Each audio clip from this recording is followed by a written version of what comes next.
Okay, within this chat for this particular thing, you guys have to understand. Well, hold on a second. Let me get Mike B and other people on here. Hold on a second.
How's it going, everybody? It's Matt Tamar here. I want to thank y'all for coming through. Even though it does have Black women in the name, we're not really going to be talking about that. What we're going to be talking about is pretty much how this stuff happens and how it works. So that way you can understand how power works and how power happens. So far in this chat, I've seen two welfare recipients talk about what about the investment in Black men. All right. So let's talk about this. Sent the link out to Mike B. I sent the link out to the Gone 11, so that way you can understand why this happens and why this works. Again, the women are one group. So what no culture warrior has done so far is they haven't went to Goldman Sachs site and actually talked about what's actually on their site. So let's go there first, because you have to go where things start. This is the actual site. When you go to Goldman Sachs, this is what it says. 1 million Black women. That's where the $10 billion is going to go to. So we're just going to read over some of the things on the site, because I know some of these culture warriors who care about Black men so much. I'm pretty sure they went to the site to show you what was actually on the site. So let's go there together, so that way we can be able to see what's actually on. Hold on a second.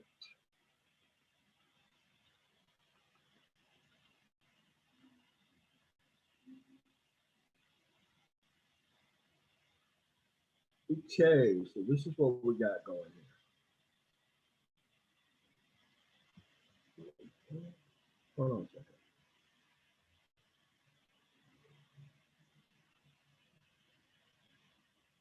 All right, here we go. All right, so this is what it says on the actual site. Let me make this a little bit bigger. Boom, boom, boom, boom.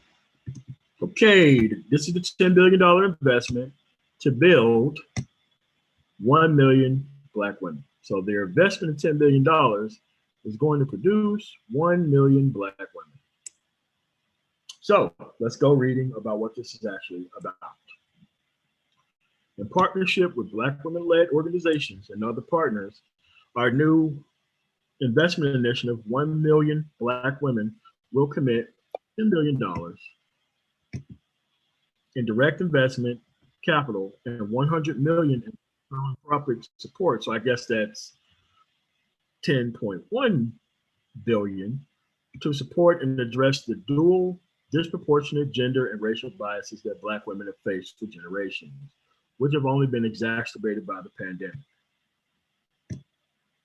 1 million Black women will comprise investments focused on key moments in Black women's lives from early childhood through retirement. These investments areas include healthcare, education, housing, small business, all aimed at narrowing opportunity gaps and positively affecting the lives of at least 1 million Black women. Most importantly, the investment will be grounded in the stories, the voices, and the experiences of Black women. Together with leading organizations representing Black women, Goldman Sachs is leading with a series of listening sessions to solicit input from across the country on the investments, companies, resources, and programs that can most impactful in serving Black women in transforming communities. Okay, the opportunity, breadwinners, essential workers, caregivers, mothers, and entrepreneurs. All right, if you just Google Goldman Sachs, if you go to goldmansachs.com, this is going to be what comes up. You can read the rest of it on your own. But we're going to talk about what this actually is, because this is what's going on, Mike.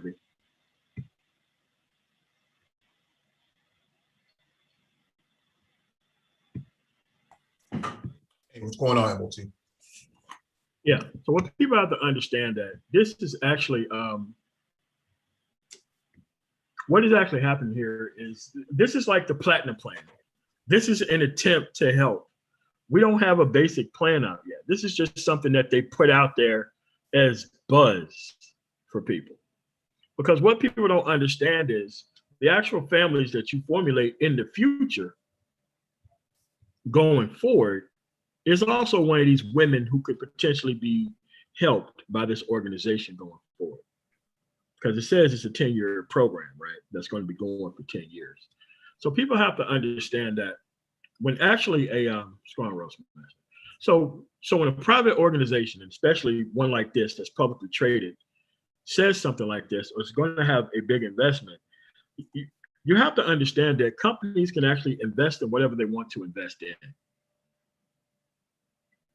And they're actually going to go to a group that's already together, and they're not going to try to formulate another group before they actually just start handing out money to people. Like I said, this is just an initiative. These are just pledges and things that they said. I haven't seen anything concrete other than what's on their site. I read it yesterday. It really didn't make a lot of sense, given the actual outcomes that are based on the actual inputs that these people choose within the environment. It doesn't make sense for that type of investment. But still, they're trying to create or help 1 million Black women, proposing $10.1 billion over a 10-year time span to get something out of it. Your thoughts? Yeah, I mean, it sounds good in theory, but I haven't seen, the ink dry in the paper, like I said before. And so it's hard to really jump in and have this big, overarching opinion and input on something that hasn't really materialized as of yet.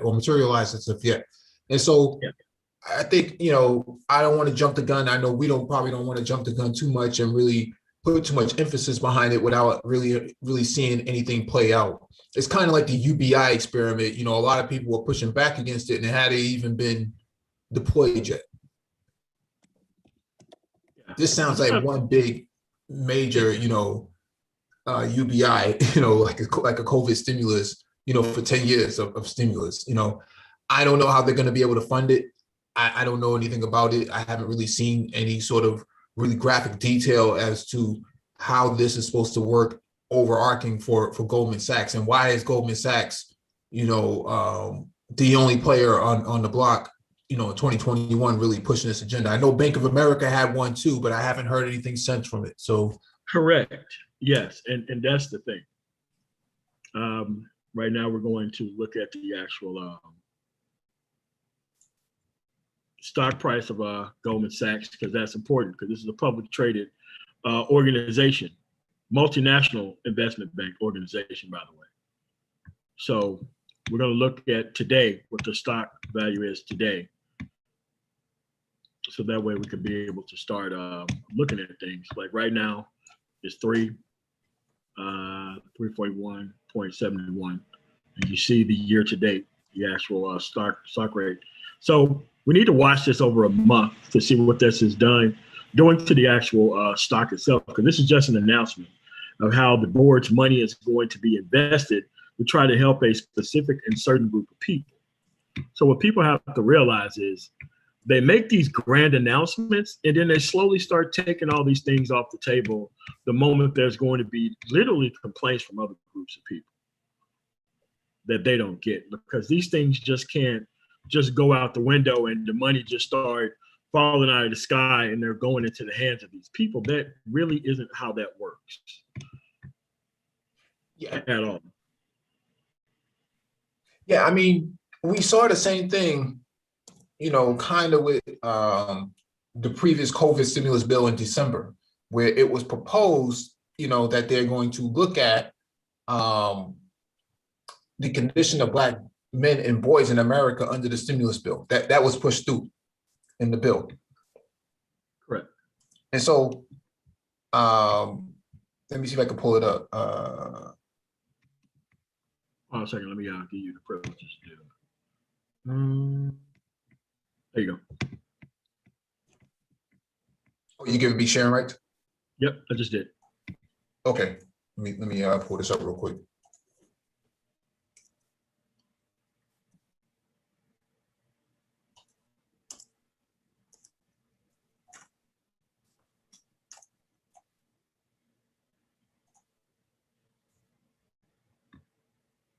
Oh, shoot. No.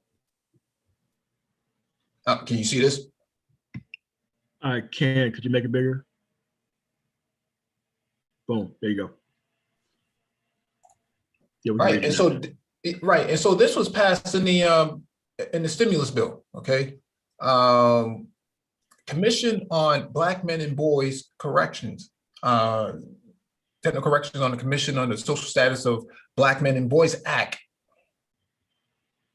Section 2B3 of the Commission of the Social Status of Black Men and Boys Act is amended by striking House of Representatives Majority Leader and inserting Speaker of the House of Representatives. So this was passed. Okay, this is a commission to find out what's happening over the next, fiscal year, what's happening to Black men and boys. I think the focus shouldn't be so much about what Goldman Sachs is doing, but how do we get involved in this aspect of the political discourse around Black men and boys? If people were so focused on Black men and boys, why aren't they talking about this and not so much as worried about that? And for me, if we actually do the,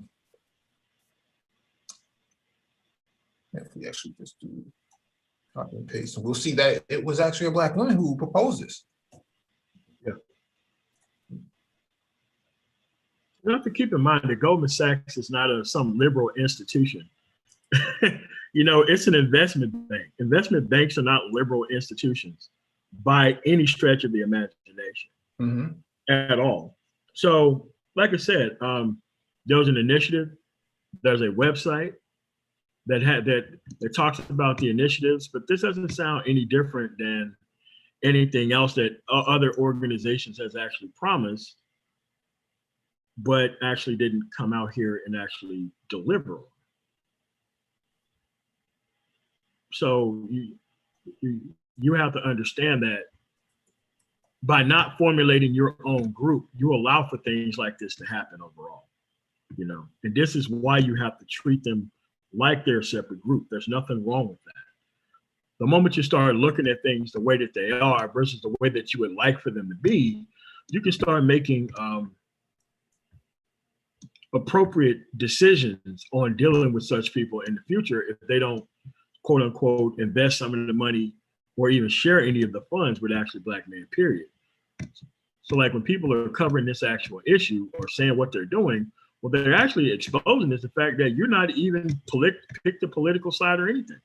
There's a reason why people on both of those sides can automatically come together. That is because they've always been considered one group. Always been considered one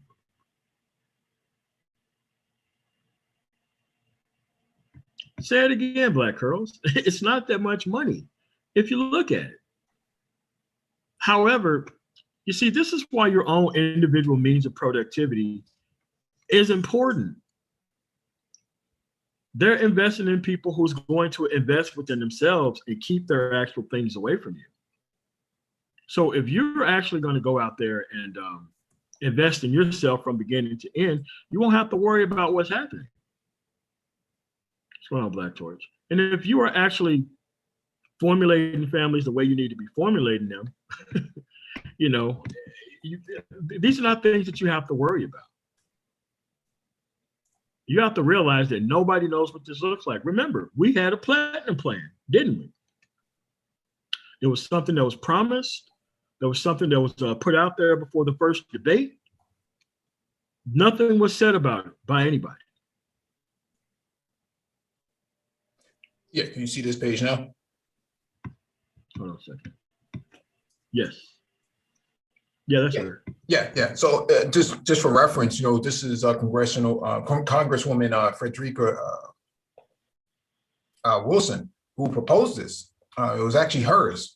And so this was from July 2020, and we had covered this back then. Yeah. Many other people in the space didn't cover it. And so we're probably the only ones who actually covered it, ad nauseum, at length. And a lot of people were like, well, how can you get behind, progressivism? You have to define it, because I don't really know what that's really all about. And so now we're forced to, go back and give a 099 course on politics and progressivism, right? And so something like this comes out where you think a lot of these pro-Black males would be talking about it, but they're talking about everything else other than this. This was passed through the stimulus bill. We'll see what happens what comes out of it, because it's too early to determine. It's only March. Correct. So because right now, if people don't understand this, you got Stacey Abrams, who's like us, signing up people to vote. You have, other people who are fighting on behalf of people too. But this money isn't going to be divvied up the way that people think it is, because we haven't seen anything yet. But see, if you understand the process, you would know that they go big for the papers and everything else. You don't know how the board of directors is going to act or what they signed off on. You don't know how the stock price is going to be. You don't even know what lawsuits. Like, who is that? Dr. Phoenix, who made this actual observation on Wacky World O's show. Shout out to him. He said that you don't know if other groups are going to be suing for them to get a piece of the pie as well. Like, when you put out an investment strategy like this on a group of people, one thing you have to recognize is, what are they actually trying to get out of it? Because investment banks don't go around investing in people for no reason. I want to know what Goldman Sachs get out of it. I mean, I don't understand that. No one seems to care about that as of yet. But a lot of these things are actually centered around just giving money. But most of these things that affect these women altogether is policy and the decision making, but policy for the most part. So let's go back to the investment strategy portion of this. Oh, you still gonna read that, or? Yeah, I was gonna read it, but you can go ahead. No, you can go ahead, Mike. Let's deal with that portion first, because that's something that's actually have happened, and then we'll go back to the theoretical stuff that maybe could happen. It says I'm elated that this legislation, which I have been fighting for several years to pass, is now poised to become national law. The commission will review police brutality, gun violence, fatherhood, recruiting, and training Black male teachers, and even sneakers, which play an important role in the lives of Black boys. Welfare reform in the 1994 crime bill, which includes the controversial 3 strikes provision and harsh sentencing guidelines, also will be revisited. These federal policies left a devastating impact on Black men and boys in America, said Congresswoman Wilson. The commission's underlying goal is to interpret the school to prison pipeline and to better understand and eventually eliminate the educational and social chasms that have made it extraordinarily difficult for Black males to become upwardly mobile. So you have a lot of people in the space talking about high value men, and I'm not sure if this, this bill that just passed, will coincide with that. The Commission on the Social Status of Black Men and Boys Act establishes a permanent bipartisan commission within the United States Commission on Civil Rights. Its 19 members will include congressional lawmakers, executive branch appointees, issue experts, activists, and other stakeholders who will examine social disparities affecting Black men and boys in America. Based on its findings, the commission will issue policy recommendations to Congress, the White House, and the federal agencies. The bipartisan bicameral caucus on the social status of Black men and boys, which Congresswoman Wilson founded and co-chairs, will craft legislation to implement those recommendations. Perhaps the most dangerous issue facing Black boys in our country is racism itself. Too often, they are perceived as criminals by the time they reach the age of 5. They are labeled delinquent, not rowdy. They are hardened criminals, not misguided youth. Their very existence is often seen as a threat. It is a tragic reality that Black males in America are treated as their own class of citizens, Congresswoman Wilson continued. So that's what MOT was saying earlier, that they are their own group. And Black men have to fight for their own group. And instead of coming around not doing anything and pontificating on panels, that's going to be important going forward. Yeah. So what's going on, Wacky Warlow? Yeah. So what people have to understand, that is something like, this is a woman who's actually has put foot to the fire, who's actually have done something for Black boys. And what you have here is something that could probably help Black women and Black boys that comes from the actual corporation. All right, let's go to this investment strategy, because that's what I was actually reading over this morning. And so this is what they're saying. This is generalized, but this is just on their website. Investment strategy. This first of its kind comprehensive investment in Black women will be done through direct investing and grants emphasis on financial health, digital connectivity across impact areas. I guess that means they're going to be trying to expand internet services in these Black areas. That's what that sounds like. And these are the actual 4 areas. Oh, 7 areas that they have here. Healthcare, increasing access to affordable quality healthcare by financing federally qualified healthcare centers, hospitals, partnerships, and innovation in telehealth. That means increase access to actually healthcare, which affects everybody. They're not just going to be able to do that to one group of people over all other people. Job creation and workforce advancement, financing the workforce development, and companies that provide upskilling, which enables career advancement and higher wages. That's something that a private organization can do for themselves. That isn't anything that they can affect policy-wise across the United States. I didn't see Goldman Sachs have any information on the $15 an hour federal minimum wage hike. So when you hear all this stuff, you have to like compare it to the things that are actually happening in reality. Otherwise, you just be walking around thinking that all this stuff is just going to happen because it needs to happen. Education increases access to affordable early childhood education and quality K-12 schools, as well as increasing access to secondary or vocational training. An investment bank cannot affect local tax policy, which is how the actual school system gets to be actually invested in.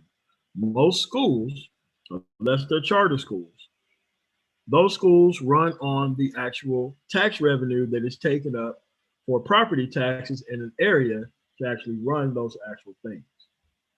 So, again, like I'm saying, you have to understand how this process works. So that way you don't just see things on a piece of paper or actually hear of an actual press conference and then all of a sudden think that things are just going to happen. You still have to understand how these things work overall. Mike, so far? Yeah, basic literacy of what's going on in this regard would actually help greatly for a lot of people. I think a lot of times people may be jumping the gun and not really understanding what's going on and you know, get caught up in the filibuster of what they think it is versus what it actually is. Correct. So housing, financing the creation and preservation of quality, affordable housing. How are they going to be able to create affordable housing for women? They don't have initiatives for that already, unless they're going to be fighting for some pretty buying land, creating housing, and just putting those type of women in it and no one else. I don't think that's something that they can possibly do, unless they're going to be focused on those type of policies. But the company doesn't have this type of politics associated with it. Digital connectivity, increasing the access of affordable internet access and closing the digital divide. All right, so like I said earlier, creating better internet connectivity.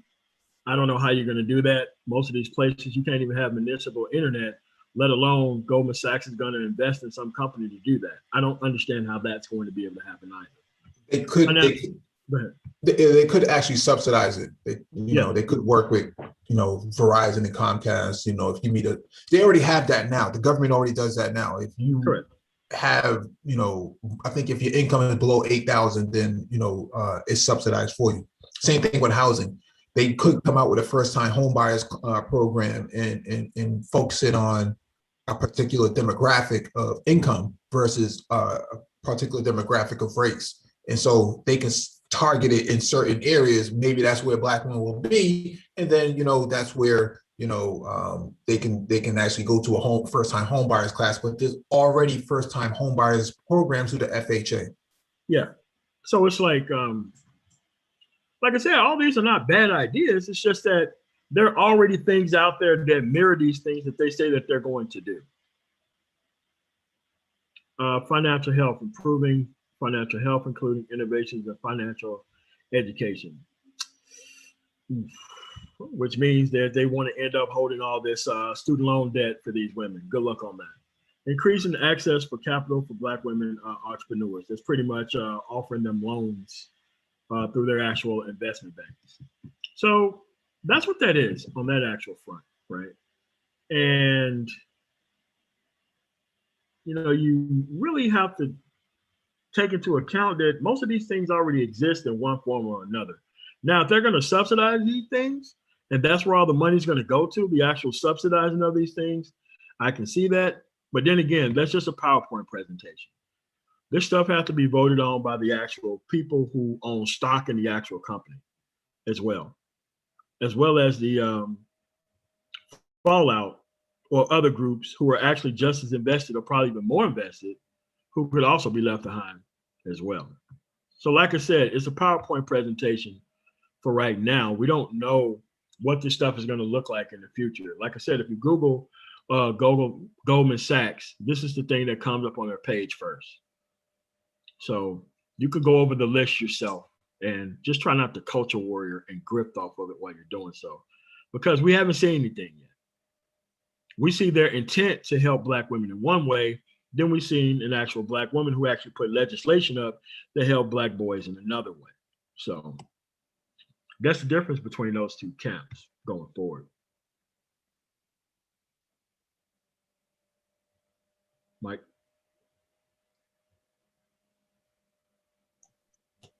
Yeah, it's a wait and see sort of game, man. I wouldn't jump out the window on it. That's why I haven't really spoken about it, publicly. I just haven't really said much, not really much that can be said because nothing has really, the ink hasn't dried on the paper and the rubber hasn't met the road yet. So what can you possibly say about it? I mean, you could talk about the symbolism, and that's fine. But I'm just not in the business of jumping out there. We haven't even seen anything tangible really come from it. The comment section on several news sites has elicited a lot of pushback from other groups of women. So I don't know how they're going to be able to facilitate this long term. I'd be interested in seeing how this works out, but I'm more focused on how do we, more progressive ideas on our side, from a Black male perspective, that's going to benefit everybody in the end. Yeah, but like I said, the investment that's going to be in them passively versus what we can actively do as men outside of that investment. Dude, you ain't got to worry about these investments in other groups of people. As long as you're actually building your own level of power for yourself, none of this stuff really even matters at all. Because this stuff, if it's going to help them, it's going to bleed off and probably help you at some point.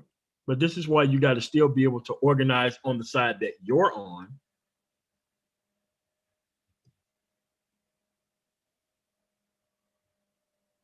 Versus what's actually happening. So just like the Platinum Plan, you're going to hear a lot of PowerPoint presentations and things actually happening. But when it comes to the real stuff, the only thing that matters is legislation. Are you fixing the legislative things that's stopping the actual banking regulations locally within the area that pretty much screws over most people in the area? It isn't a Black woman thing. Whites and Latinos also don't get loans that they need to get from the actual bank as well, which this is an investment bank. And investment banks are not going to make an investment off of things that's not going to make them a lot of money.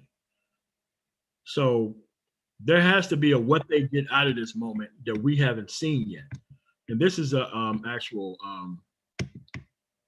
it's an emergent story. It isn't anything that's either knocked out in stone yet. So what I'm saying is this is why we have to get our own group together. So that way, if you're shown as a unified group, they can actually invest in your group too. That's the whole reason of why I'm bringing this up, is because all those things that are happening there can actually be done pretty passively on men's side if we actually got our stuff together. What's going on, Renaissance Man? Thank you for the $2 super chat, JJ.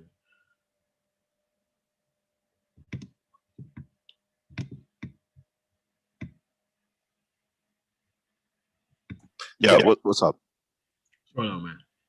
No, I wanted to. I just wanted to quickly add. I think a major point you all hit on was, when other people see this, other groups, they may get sued.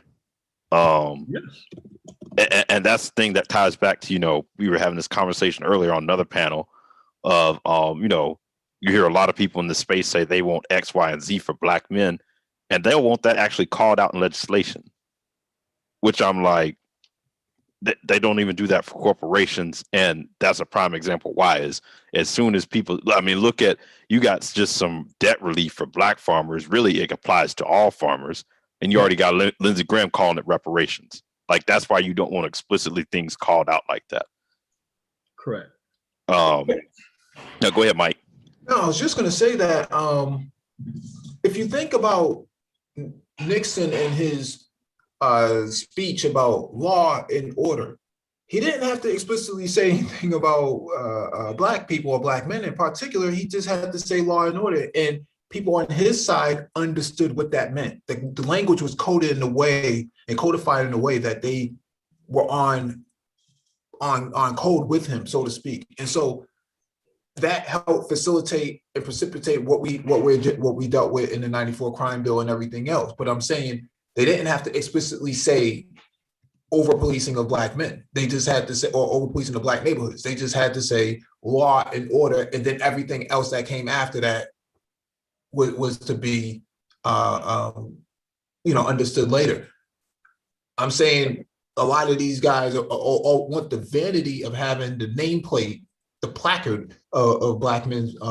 This is for Black men, and that's it. And it's like, okay, but you can actually come up with progressive ideas that don't have to explicitly say BM. It could actually say social equity of legalization of cannabis, and that can actually encompass those who are disproportionately impacted by it by identifying who was impacted by it. And you see the results later. Yeah. No, I was just gonna say the problem, and the problem they don't realize is if you go and put Black men on something, that's instantly gonna turn off a bunch of people. There's gonna be a bunch of resistance to it. Versus if you keep it covert, then it's like you can go and you can probably get more, and you can move and get it through quicker. And you just have to be smart enough to read through the language. So to me, it's almost you're blowing your cover.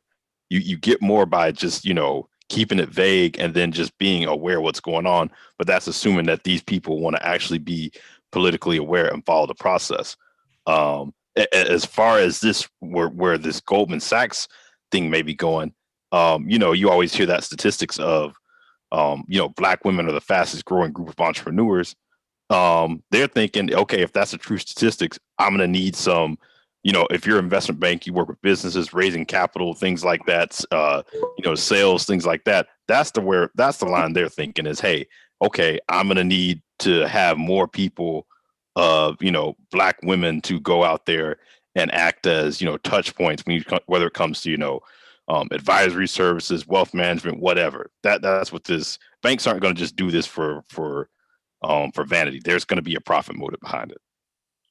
Correct. And people see it as a vanity project.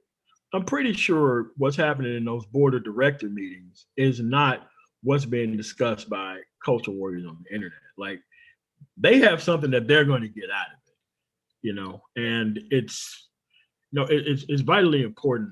It doesn't matter what it would have said. It could have said 1 million Black men, and you would still have the people who are not interested in the process at all try to clout chase and try to grift off of that too. So it still comes back to you understanding the actual process at hand, so that way you can understand how these things work. Yeah, and I was going to say, like you said, MOT, there's no telling what happens to this, say, 2 years down the road. Stuff, yeah. Mike sent out an article talking about, basically a lot of these diversity initiatives, boils down to just talk. So you announce something like this, and then, you run into financial hardship, budget got to get cut. What's the first thing they're going to cut? Yeah, diversity programs. That's what always go out the window first. Yeah, and it's like, look, these things that are being actively invested in by them, we can actually do ourselves, man. We don't have to wait for a group of people to invest in us for us to get our stuff together as an actual group or to organize as an actual group. People invest in things that are already built. They're not trying to build these women from the ground up. They're already a group by themselves. And then they're going to turn around and whatever the actual profit margin is or whatever they're interested in, they're going to talk about it from that angle. So I'm just really not sure. I got to see something. I mean, we've heard this talk before from lots of institutions. I mean, so what does this play into the actual 2053 number when the Black wealth is supposed to be zero? So how are they going to be investing in something for 10 years? And then 20 years after that, the actual social class of most of the people collectively is going to be zero. This is what I'm saying. You still got to understand the process here. Yeah. I was going to say too, we got 160 people watching. Please like the video. Yeah. Yeah. So for me, for them, for what they're going to get out of it, I don't know. It's still up in the air. But as of right now, these people are going to do whatever they want to do with their money. And an investment bank isn't going to just hand over money to people that they're not going to get a return of investment out of, period. So we still got to have the wait and see approach.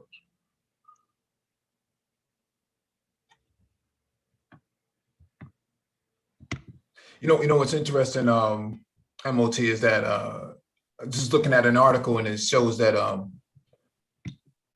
Goldman Sachs vets quietly added to Biden's transition team. This was in December.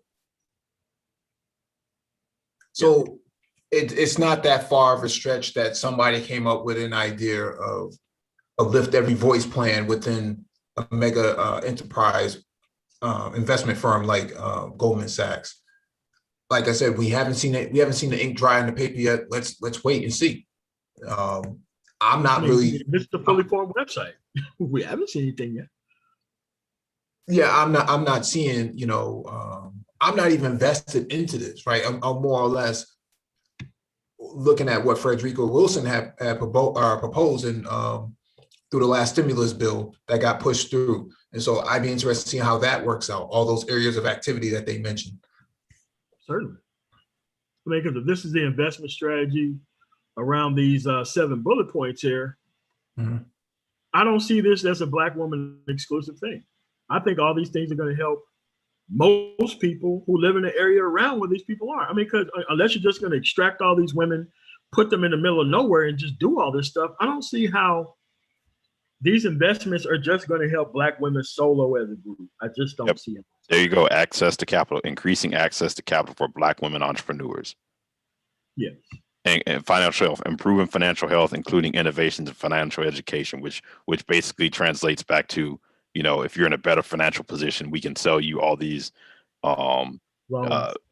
loans, financial products, retirement, wealth planning, all of that. Yep. Yeah. So they're trying to gain control over the Black dollar. This is a pretty sly way to do it, I would say. Yeah, you're essentially saying, okay, this market is essentially what this is a distressed house. So I'm going to go in there, I'm going to fix up the house, I'm going to renovate it, and then I'm going to put it on the market. And then I can make the money off the sale and off the flip of the home, or I can rent it out and make money off the person who's living there. Same thing there. I can take this market, which would normally be a market that's not serviceable for me. I can fix it up, and then I can invest a little bit, and then I can make a lot of money off of this market that's now available. And hopefully the people who see me investing will say, oh, they helped create it, so I'm going to roll with them as far as products. Yeah, I mean, so if you're going to introduce, okay, so let's just talk about hypothetical here. Let's say that you have a group of people who traditionally can't get the type of investment, and then you give them the type of investment that they normally wouldn't receive anywhere else, and you become their exclusive customer. That's good for the investment bank overall. Taking everything out of it, that's good for the investment bank overall. If they have a new market to quote unquote get their people into versus other people and not really screw them over with loans, I hope that's not the case. But if you're going to be servicing a new group of people, an investment bank wants to actually loan money and get a percentage of the money back from the money that they actually lend out. So if they lend out more money to a group of people who normally don't have it, and they get an investment back on that, they converge all the, the student loans and all that kind of stuff and put that in one system for them to actually take advantage of. I don't see that as a big. If I'm on a board of directors and somebody showed me some numbers that made sense, I don't see that as a big problem for an investment bank to do that. If they're going to get a return on their investment, of course. Yeah. If they're not going to get a return on their investment, I think this is incredibly stupid. But I don't think that investment banks are that dumb unless they ran the numbers or ran these type of things somewhere. Like I said, you haven't seen any behind the scenes things yet on why they came up with this decision making process. Well, Yeah, it's business development 101. Yeah, go ahead, Mike. no, I was just going to say that it makes sense to put Black women at the forefront of all this, because if they could never put a white face behind it, right? It would never sell, because it would only grind the gears of the proletariat of Black women. They would never get behind Kamala if the face of white women, if the face of success, women's empowerment has to be a white woman's face and blue eyes. They would never get behind something like that. So Black women are the happy medium between the wealth, the smallest demographic, while at the same time the most emerging demographic politically. And so it's a good play by them. They can push their initiative with Black women's face on it, and then everybody can get behind it, because they can never put Elizabeth Warren's face behind something like this. They can never put Hillary Clinton's face behind something like it. It would never work. You can even put a Black man's face on this. It's like saying we're going to do this for the black family. Oh yeah, that's what I'm saying. Like, it has to be a female's face, and it has to be somebody who is in between all of the socio-demographics of poverty and political disenfranchisement and things of that nature. It just makes a lot of sense from a Goldman Sachs perspective, and from a left perspective, that they can actually consolidate the whole agenda, all the resources around one agenda like this. And we haven't seen anything really happen yet. It's a nice PR stunt, though. I mean, we could look at Goldman Sachs's stock prices, from that date of the announcement, and say, okay, makes sense. Wait, when did this come out? Last week. Last week. Because the other thing is, recently, Chase Bank, they announced a Black woman as a CEO of I think consumer lending or whatever. Yeah. So that could also be it. They see someone else, a big bank like that, has made this big play by putting a Black woman as a CEO, which is, pretty unheard of in the banking industry in general, to have a woman CEO. So this could be part of their response as well. Yeah. Yeah. I mean, I'm looking at the stock price, and yeah, it did do a small little jump, and that was about it. Yeah. I mean, because an investment bank wants to invest in people who can pay the money back. Yeah.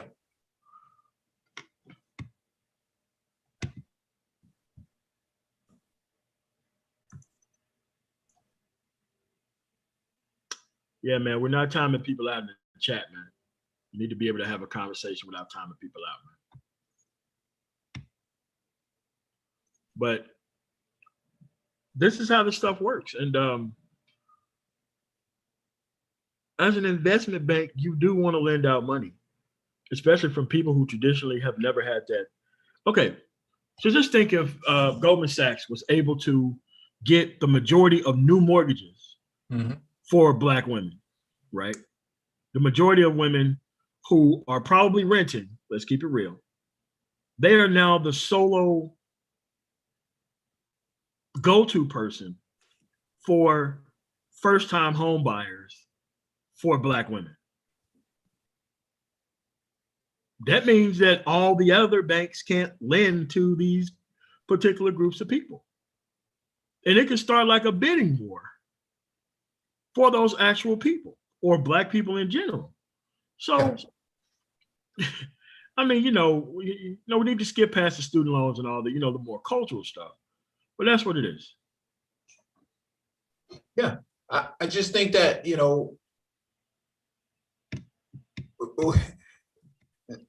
nothing has come to fruition as of yet. I mean, why would anybody want to jump out the window on this? This is what I'm saying. Why is now the time? Yeah. It doesn't make sense. Why is now the time? How come this couldn't happen last week, last month, last year, last election cycle, last whenever? You said Chase did the same thing, Renaissance Man? No. Chase appointed a Black woman as the CEO. So she was based out of Houston, and I guess she's probably moving to, or I think she started out of Houston. I guess She's now up in the Northeast now, but I can look up her name. No, I mean, I thought they had did a similar program because I know Bank of America did something similar a year or so ago. But I mean, yeah, women, Black women getting into these head positions as president of this and CEO of that, that's not uncommon in a time like this, in a political climate like this. Because even here locally, we've had 3 major academic institutions appoint a Black woman as the president. So one of the big ones was recently Wharton, UPenn's business school, appointed a Black woman, I believe, as the dean of admissions or something like that, or the dean of the business school. So yeah. And this is like, this is the power of groups. If they're going to do that, then their competitors can be like, look, we're going to go and do this for Black men if you're going to do that for Black women. But you got to be able to organize as a group before they can see. You see, they see something in them to invest in to get something out of, because they're already unified as a group. This is what people don't understand. Once you are a unified group, people are going to want to do business with you as a unified group. But on our side, since we got people who don't want to take sides but want to benefit from the actual process in total, this is why this stuff don't work on our side of the table. Yeah.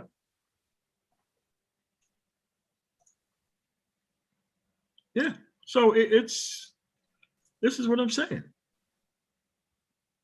So go ahead, Mike. No, I was just gonna say, I'd be curious to know if anybody else from the from the space, with all their microphones and whatnot, if they're gonna cover one for Black men, in terms of putting together an actual plan. Yeah.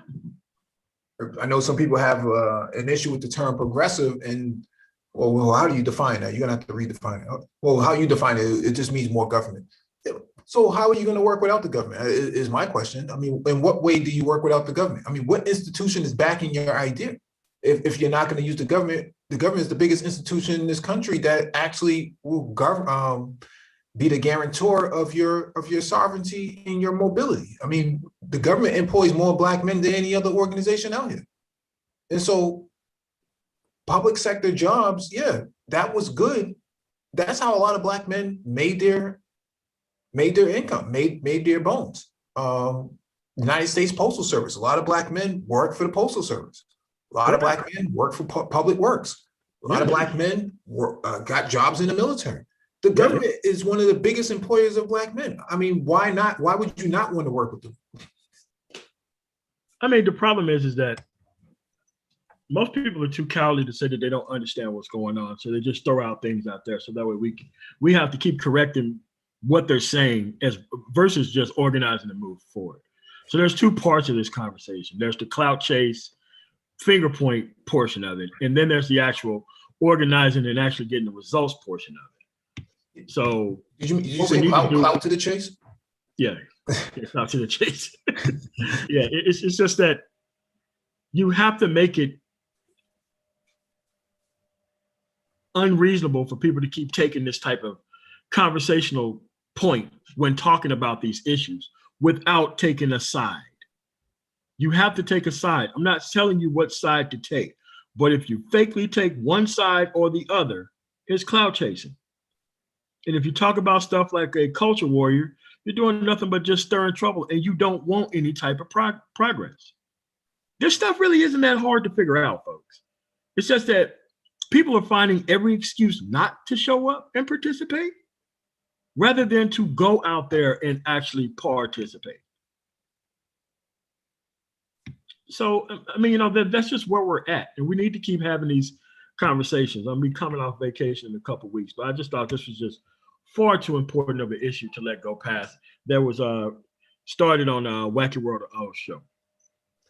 No, you have people in the chat saying, they agree, because the U.S. court system, a lot of Black men who are bailiffs, a lot of Black men who are COs, a lot of Black men who are clerks within the system. A lot of Black men who work, for the public transit system, in terms of buses and trains and what do you call it?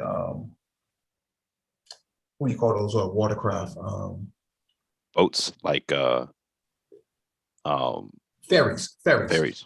the docks and stuff like that. Like, yeah, Amtrak, all of that matters, you know. All of these blue collar jobs that everybody claims, you know, somebody is trying to steal from them, the government has been the biggest guarantor of the security of those roles for Black men.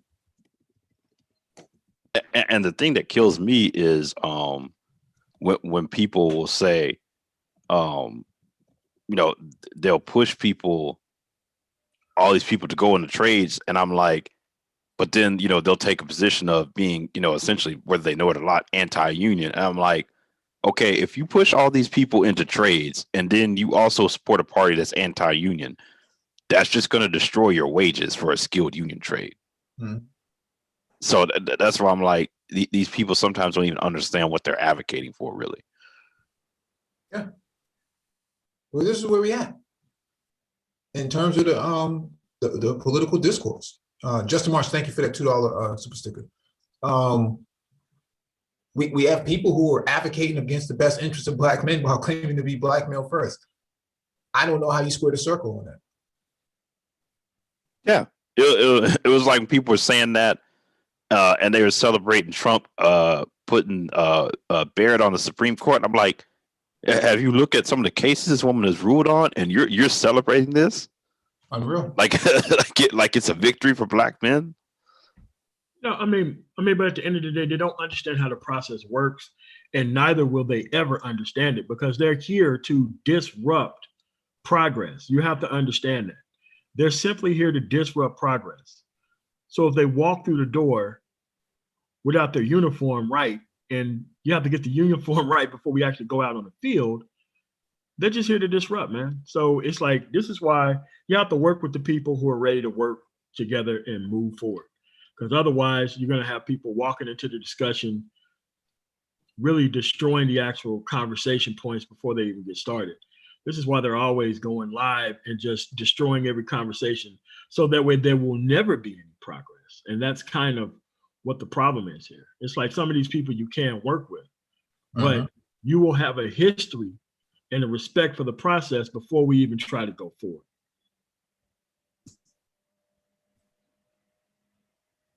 Yeah, I think now is a perfect opportunity for people to really, I mean, at least in this space or outside of this space, to get a Black male agenda pushed forward. I mean, look at the areas of activity. I mean, MLT he stopped sharing his screen, but the point of the matter here is that all those things that Black men can actually benefit from, every single one of those points.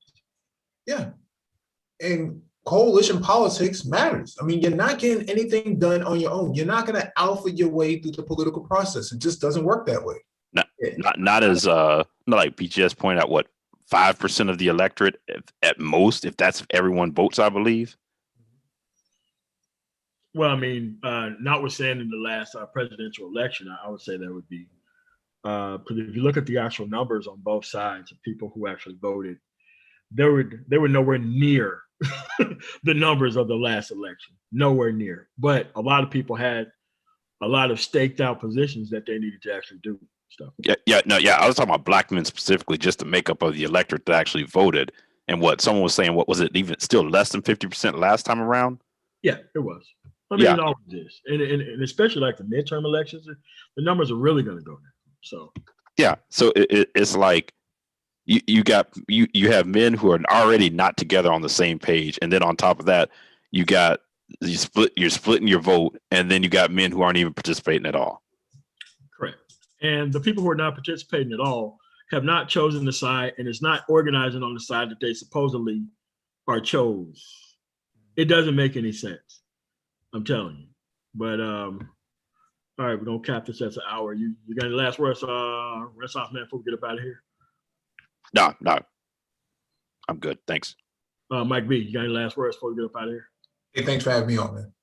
All right. For this discussion, we talked about the Goldman Sachs 1 million Black women investment initiative. It's supposed to be they proposed on the website the $10 billion or $10.1 billion to develop Black women in the 7 different ways that they chose to on their actual website. Again, this is an investment bank They're not going to be making bad investments that's going to sink their company. If they can get people into actually being invested in, having their ideas invested in, and they get a result, it's great for a return on investment for them, which means other people can get invested in as well. Because guess what happens when you work with some of these more reasonable people? You can be able to move forward with that. So I want to thank everybody for coming through on The Man Tomorrow. Like, share, comment, and subscribe. And you guys have a really nice day. Peace.